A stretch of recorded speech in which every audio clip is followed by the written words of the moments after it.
ఐదవ రోజు అవతారం మహాలక్ష్మీదేవి. ఈ అలంకారంలో అమ్మను పూజిస్తే అష్టైశ్వర్యాలు లభిస్తాయి. అమ్మవారు రెండు చేతులతో కలువ పూలతో, ఒక చేతిలో అభయముద్ర, ఇంకొక చేతితో ధనం వర్షిస్తూ మనకు దర్శనమిస్తారు. పురాణాల ప్రకారం లక్ష్మీదేవి క్షీరసాగరం నుంచి ఉద్భవించింది, విష్ణుమూర్తిని వరించింది. అప్పటి నుంచి నిత్యాన్నపాయనిగా ఉంటుంది. నిత్యాన్నపాయని అంటే భర్తను విడిచి ఉండదని, ఆయన హృదయంలో కొలువై ఉంటుందని చెబుతారు. లక్ష్మీదేవికి సంబంధించిన ఒక సంఘటనను గుర్తు చేసుకుందాం.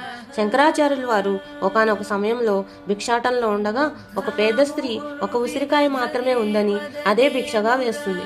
అప్పుడు శంకరాచార్యుల వారు కనకధారా స్తోత్రం పఠించారు. అప్పుడు లక్ష్మీదేవి బంగారు ఉసిరికాయలను ధారగా కురిపించింది.